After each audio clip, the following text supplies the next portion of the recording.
धन्यवाद जणावुं છું। પુરીકુ અમે એક ઇન્ટરનેશનલ હેરિટેજ સાઇટ ભાવે ડેવલપ કરું છું। એથી અનેક ઇન્ફ્રાસ્ટ્રક્ચર ડેવલપમેન્ટ કામ ચાલી છે। 100% drink from tap project કાર્યકારી પરિવારે પૂરી દેશરો પ્રથમ શહેર। Recently, I met the Honorable Prime Minister and had a detailed discussion on the proposed Sri Jagannath Puri International Airport at Puri.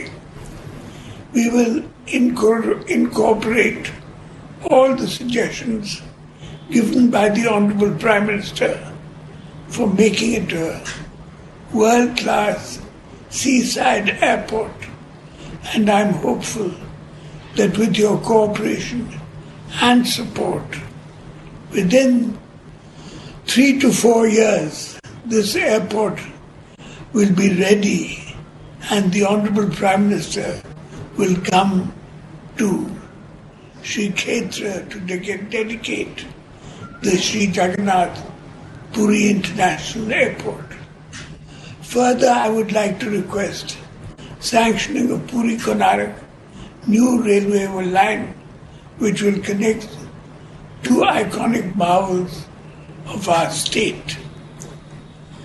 The state of Odisha offers 50% of construction cost and entire land cost for the project, making it extremely profitable for the railways. I would take this opportunity to request the Honorable Prime Minister for introduction of a Vande Bharat Express train between Puri and Rourkela connecting Sambalpur and another connecting Bhubaneswar and Hyderabad, which will facilitate faster movement of the passengers between these important cities for the benefit of our aspiring people. Odisha has always been very proactive in supporting railway projects in the state. People of the state have also willingly pledged their invaluable land for the railway development, hoping that railway projects will offer them many new economic avenues. I would therefore seek early introduction of passenger services in both Angul-Sukinda line and Haridaspur Paradeep line to meet the aspirations of the people of these districts. Introduction of Vande Bharat train is one step closer towards our aspiration of bullet trains in India. I'm sure with your leadership, we should soon have our own bullet trains. I would express my sincere gratitude on behalf of the people of my state to the Honorable Prime Minister for the Vande Bharat train and also for dedicating the Angul-Sukinda new line today. Dhanyavad, Vande Utkal Janani.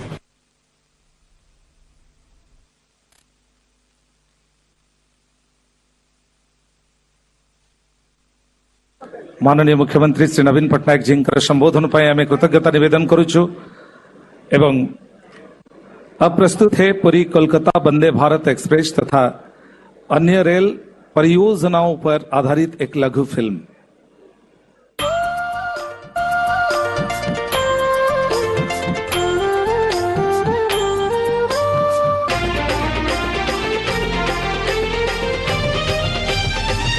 गत 9 वर्ष देश के सामर्थ्य और संकल्पबद्ध प्रयास के रहे हैं। ये वर्ष प्रगति के, विकास के और वर्ल्ड क्लास इंफ्रास्ट्रक्चर के निर्माण के रहे हैं।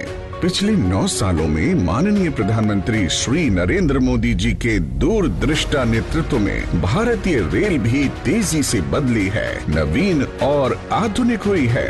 सेमी हाई स्पीड ट्रेनों, वर्ल्ड क्लास स्टेशनों और सुदृढ़ बुनियादी ढांचों के निर्माण के साथ आज भारतीय रेल विश्व पटल पर उभर रही है।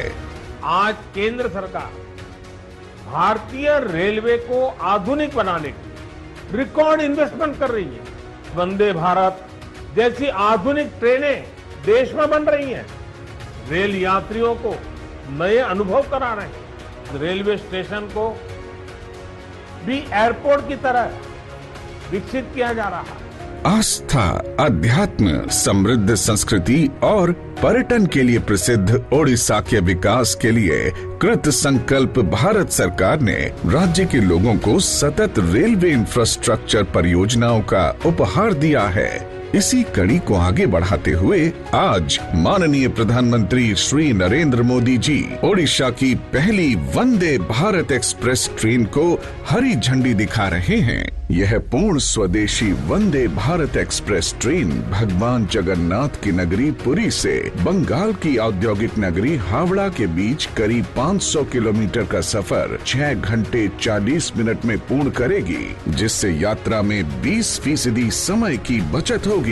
वंदे भारत अत्याधुनिक यात्री सुविधाओं से लैस होगी, जैसे कि 360 degree rotating recliner chairs, automatic door, CCTV कैमरे, दिव्यांग फ्रेंडली सीट नंबर्स। इससे श्रद्धालुओं और यात्रियों का आवागमन सुगम होगा।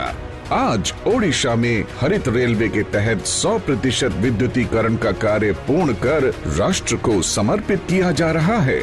इससे प्रदूषण में कमी आएगी, गाड़ियों की गति बढ़ेगी और यात्रा के समय में कमी आएगी। आज 8,200 करोड़ रुपए से अधिक की परियोजनाओं का राष्ट्र को समर्पण और शिलान्यास माननीय प्रधानमंत्री जी के द्वारा किया जा रहा है। ओडिशा में रेलवे लाइन की क्षमता बढ़ाने की दिशा में कई काम हुए हैं। अनुगुल से सुकिंदा 104 किलोमीटर और बिच्छुपाली से झारतरभा 10 किलोमीटर की नई लाइन, संबलपुर से टिटलागढ़ 182 किलोमीटर का दोहरीकरण और मनोहरपुर राउरकेला झारसुगुड़ा जामगा 184 किलोमीटर तीसरी लाइन का लोकार्पण आज किया जा रहा है। यहाँ के इस्पात, बिजली और खनन क्षेत्रों को बेहतर रेल कनेक्टिविटी से इस क्षेत्र के उद्योगों का आर्थिक विकास होगा। आज ही माननीय प्रधानमंत्री श्री नरेंद्र मोदी जी कटक और पुरी रेलवे स्टेशन के पुनर्विकास कार्य का शिलान्यास कर रहे हैं। यह रेलवे स्टेशन अंतर्राष्ट्रीय स्तर का होगा, जिसमें कॉन्कोर्स, विश्राम कक्ष, फूड कोर्ट, एस्केलेटर, लिफ्ट और दिव्यांग जन के अनुकूल सभी सुविधाएं होंगी। अमृत काल में देश विकसित भारत के विराट संकल्प को लेकर आगे बढ़ रहा है। केंद्र सरकार के समर्पित प्रयासों से ओडिशा का सामाजिक और आर्थिक विकास इस दिशा में एक बड़ा कदम है।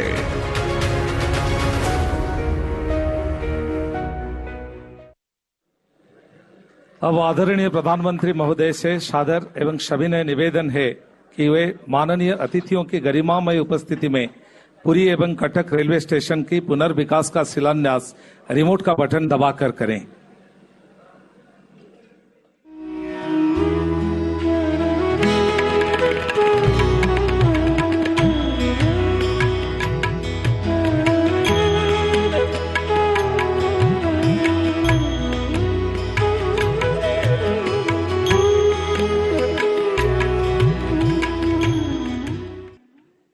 आदरणीय प्रधानमंत्री महोदय से सादर सविनय निवेदन है कि वे बिच्छीपाली झारतरभा नई रेल लाइन का उद्घाटन रिमोट का बटन दबाकर करें।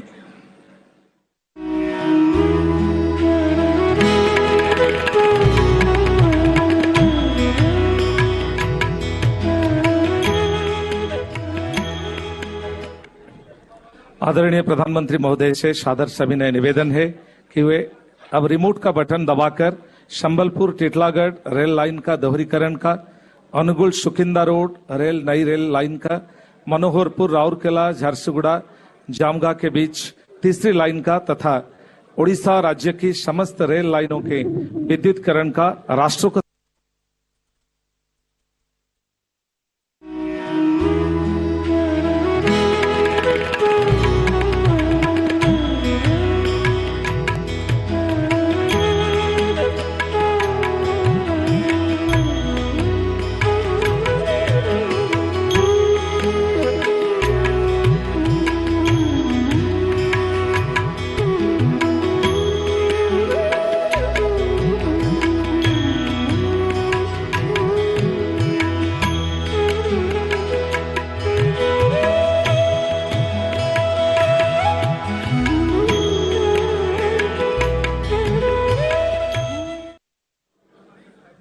धन्यवाद आदरणीय प्रधानमंत्री जी। आपसे विनम्र अनुरोध है कि कृपया आज की इस सभा को अपने आशीर्वचन से संबोधित करें। माननीय प्रधानमंत्री जी।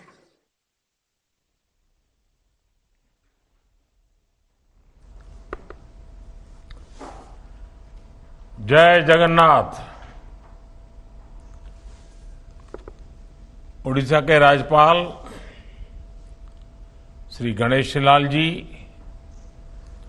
मुख्यमंत्री मेरे मित्र श्रीमान नवीन पटनायक जी,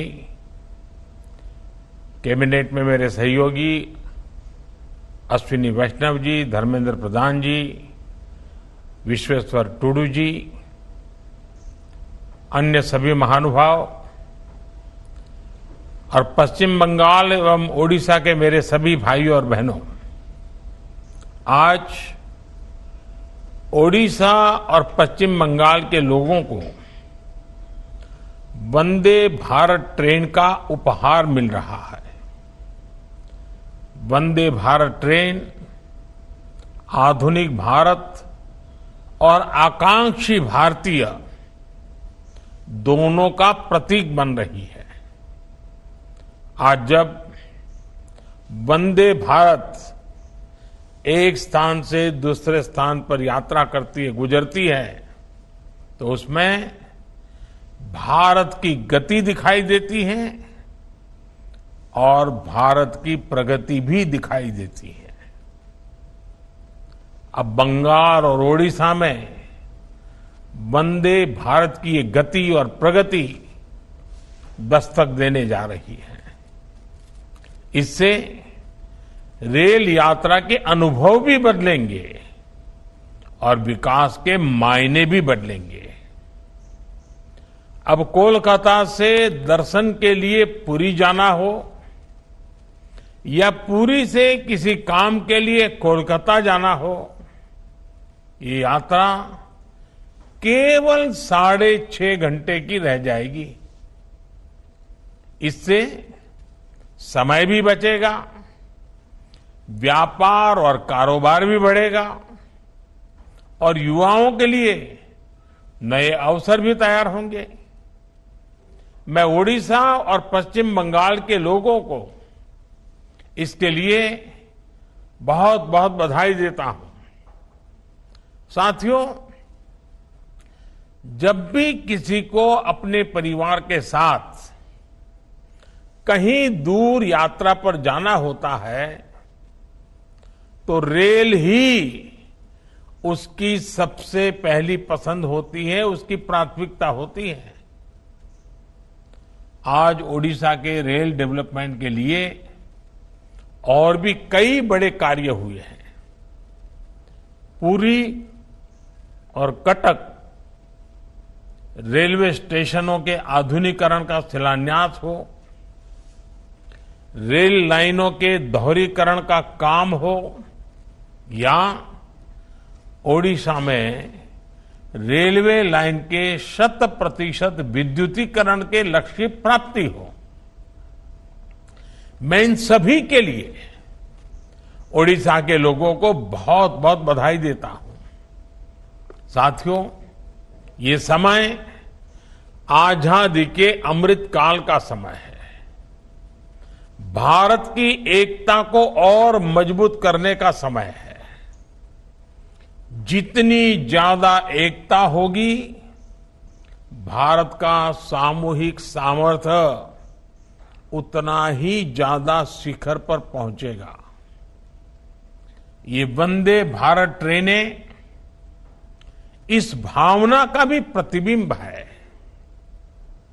इस अमृत काल में वंदे भारत ट्रेनें विकास का इंजन भी बन रही हैं और एक भारत श्रेष्ठ भारत की भावना को भी आगे बढ़ा रही है।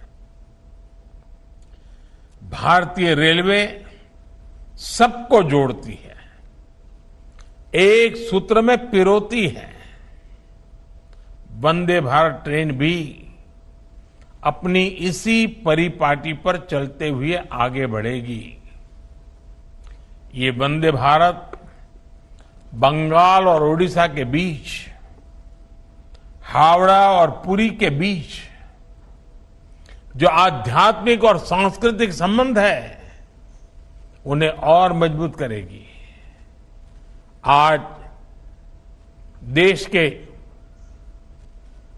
अलग अलग राज्यों में ऐसी ही करीब 15 वंदे भारत ट्रेनें चल रही हैं।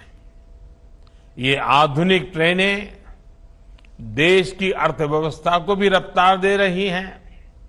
साथियों, बीते वर्षों में भारत ने कठिन से कठिन वैश्विक हालातों में भी अपने विकास की गति को बनाए रखा है।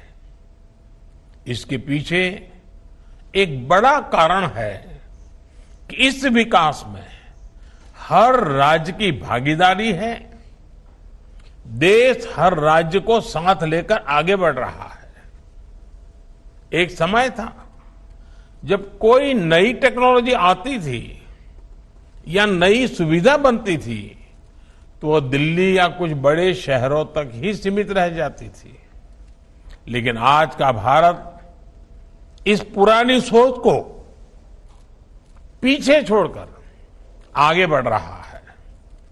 आज का नया भारत टेक्नोलॉजी भी खुद बना रहा है और नई सुविधाओं को तेजी से देश के कोने कोने में पहुंचा रहा है। ये वंदे भारत ट्रेन भारत ने अपने बलबूते ही बनाई है। आज भारत अपने बलबूते ही 5G टेक्नोलॉजी डेवलप करके उसे देश के दूर सुदूर क्षेत्रों में ले जा रहा है। भारत ने कोरोना जैसी महामारी की स्वदेशी वैक्सीन तैयार करके भी दुनिया को चौंका दिया था।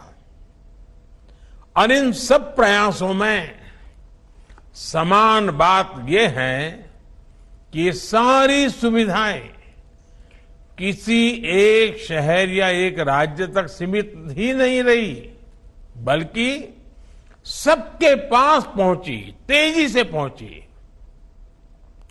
हमारी ये वंदे भारत ट्रेनें भी अब उत्तर से लेकर दक्षिण तक, पूरब से लेकर पश्चिम तक देश के हर किनारे को स्पर्श करती हैं। भाइयों और बहनों, सबका साथ सबका विकास की इस नीति का सबसे बड़ा लाभ आज देश के उन राज्यों को हो रहा है जो विकास की दौड़ में पीछे छूट गए थे। पिछले 8-9 वर्षों में ओडिशा में रेल परियोजनाओं के बजट में काफी वृद्धि की गई है। 2014 के पहले 10 वर्षों में यहां हर वर्ष औसतन 20 किलोमीटर के आसपास ही रेल लाइनें बिछाई जाती थी, जबकि साल 2022-23 में यानी सिर्फ एक साल में ही यहां 120 किलोमीटर के आसपास नई रेल लाइनें बिछाई गई हैं। 2014 के पहले 10 वर्षों में यहां ओडिशा में 20 किलोमीटर से भी कम लाइनों का दोहरीकरण होता था। पिछले साल ये आंकड़ा भी बढ़कर 300 किलोमीटर के आसपास पहुंच गया है। ओडिशा के लोग जानते हैं कि करीब 300 किलोमीटर लंबी खोर्दा बोलांगीर परियोजना कितने वर्षों से लटकी हुई थी। आज इस परियोजना पर भी बहुत तेजी से काम चल रहा है। हरिदासपुर पारादीप नई रेलवे लाइन हो, टिटलागढ़ रायपुर लाइन का दोहरीकरण और विद्युतीकरण हो, जिन कामों का इंतजार ओडिशा के लोगों को वर्षों से था, वो अब पूरे हो रहे हैं। आज ओडिशा देश के उन राज्यों में है जहां 100% रेल नेटवर्क का इलेक्ट्रिफिकेशन हो चुका है। पश्चिम बंगाल में भी 100% इलेक्ट्रिफिकेशन के लिए तेजी से काम चल भी रहा है। इससे ट्रेनों की रफ्तार बढ़ी है और मालगाड़ियों की समय की भी बचत हुई है। ओडिशा जैसा राज्य जो खनिज संपदा का इतना बड़ा भंडार है, केंद्र है, उसे रेलवे के इलेक्ट्रिफिकेशन से और ज्यादा फायदा मिलेगा। इससे औद्योगिक विकास को गति के साथ ही डीजल में होने वाले प्रदूषण से भी मुक्ति मिलेगी। साथियों, इंफ्रास्ट्रक्चर के निर्माण का एक और पक्ष है जिसकी उतनी ज्यादा चर्चा नहीं होती। इंफ्रास्ट्रक्चर से लोगों का सिर्फ जीवन ही आसान नहीं होता, बल्कि समाज को भी सशक्त करता है। जहां इंफ्रास्ट्रक्चर का अभाव होता है, वहां लोगों का विकास भी पिछड़ जाता है। जहां इंफ्रास्ट्रक्चर का विकास होता है, वहां लोगों का विकास भी तेजी से होता है। आप भी जानते हैं कि पीएम सौभाग्य योजना के तहत भारत सरकार ने 2.5 करोड़ से ज्यादा घरों को मुफ्त बिजली कनेक्शन दिया है। इसमें उड़ीसा के करीब 25 लाख और बंगाल के 7.25 लाख घर भी शामिल है। अब आप सोचिए, अगर ये एक योजना नहीं शुरू हुई होती तो क्या होता। 21वीं सदी में आज भी 2.5 करोड़ घरों के बच्चे अंधेरे में पढ़ने के लिए, अंधेरे में जीने के लिए मजबूर रहते। वो परिवार मॉडर्न कनेक्टिविटी और उन सभी सुविधाओं से कटे रहते जो बिजली आने पर मिलती है। साथियों, आज हम एयरपोर्ट्स की संख्या 75 से बढ़कर करीब 150 हो जाने की बात करते हैं। ये भारत की एक बड़ी उपलब्धि है, लेकिन इसके पीछे जो सोच है वो इसे और बड़ा बना देती है।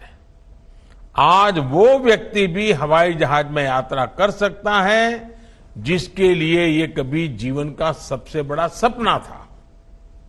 आपने सोशल मीडिया पर ऐसी कितनी ही तस्वीरें देखी होगी जिसमें देश के साधारण नागरिक एयरपोर्ट के अपने अनुभव साझा कर रहे हैं। जब उनके बेटे या बेटी उन्हें पहली बार हवाई जहाज की यात्रा कराते हैं, उस खुशी की कोई तुलना नहीं हो सकती। साथियों, इंफ्रास्ट्रक्चर से जुड़ी भारत की ये उपलब्धियां भी आज अध्ययन का विषय है। जब हम इंफ्रास्ट्रक्चर निर्माण के लिए 10 लाख करोड़ रुपए तय करते हैं, इससे लाखों रोजगार भी बनते हैं। जब हम किसी क्षेत्र को रेल और हाईवे जैसी कनेक्टिविटी से जोड़ते हैं तो इसका असर सिर्फ यात्रा की सुविधा तक सीमित नहीं रहता।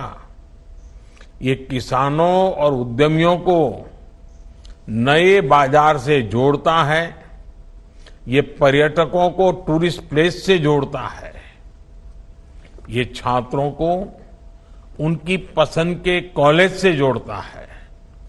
इसी सोच के साथ आज भारत आधुनिक इंफ्रास्ट्रक्चर पर रिकॉर्ड निवेश कर रहा है। साथियों, आज देश जन सेवा ही प्रभु सेवा की सांस्कृतिक सोच से आगे बढ़ रहा है। हमारी आध्यात्मिक व्यवस्था ने सदियों से इस विचार को पोषित किया है। पुरी जैसे तीर्थ, जगन्नाथ मंदिर जैसे पवित्र स्थान इसके केंद्र रहे हैं। भगवान जगन्नाथ के महाप्रसाद से सदियों से कितने ही गरीबों को भोजन मिलता रहा है। इसी भावना के साथ आज देश प्रधानमंत्री गरीब कल्याण योजना चला रहा है। 80 करोड़ लोगों को मुफ्त राशन दे रहा है। आज किसी गरीब को इलाज की जरूरत होती है तो आयुष्मान कार्ड के जरिए 5 लाख तक मुफ्त इलाज उसे मिलता है। करोड़ों गरीबों को प्रधानमंत्री आवास योजना के तहत पक्के मकान मिले हैं। घर में उज्ज्वला का गैस सिलेंडर हो या जल जीवन मिशन के तहत पानी की सप्लाई हो, आज गरीब को भी वो सब मौलिक सुविधाएं मिल रही हैं जिनके लिए उसे पहले बरसों इंतजार करना पड़ता था। साथियों, भारत के तेज विकास के लिए भारत के राज्यों का संतुलित विकास भी उतना ही आवश्यक है। आज देश का प्रयास है कि कोई भी राज्य संसाधनों के अभाव के कारण विकास की दौड़ में पिछड़ना नहीं चाहिए। इसलिए 15वें वित्त आयोग में ओडिशा और बंगाल जैसे राज्यों के लिए पहले के मुकाबले ज्यादा बजट की सिफारिश की गई। ओडिशा जैसे राज्य को तो इतनी विशाल प्राकृतिक संपदा का भी आशीर्वाद मिला हुआ है, लेकिन पहले गलत नीतियों के कारण राज्यों को अपने ही संसाधनों से वंचित रहना पड़ता था।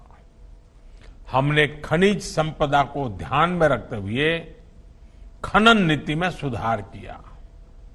इससे आज खनिज संपदा वाले सभी राज्यों के राजस्व में काफी वृद्धि हुई है। जीएसटी आने के बाद टैक्स से होने वाली आमदनी भी काफी बढ़ गई है। ये संसाधन आज राज्य के विकास के लिए काम आ रहे हैं, गांव गरीब की सेवा में काम आ रहे हैं। ओडिशा प्राकृतिक आपदाओं का सफलता से मुकाबला कर सके, इस पर भी केंद्र सरकार का पूरा ध्यान है। हमारी सरकार ने ओडिशा को आपदा प्रबंधन और एनडीआरएफ के लिए 8,000 करोड़ रुपए से ज्यादा की राशि दी है। इससे साइक्लोन के दौरान जन और धन दोनों की सुरक्षा में मदद मिली है। साथियों, मुझे विश्वास है आने वाले समय में ओडिशा, बंगाल और पूरे देश के विकास की ये गति और बढ़ेगी। भगवान जगन्नाथ, मां काली, उन्हीं की कृपा से हम नए और विकसित भारत के लक्ष्य तक अवश्य पहुंचेंगे। इसी कामना के साथ आप सभी को बहुत बहुत धन्यवाद। फिर एक बार सबको जय जगन्नाथ।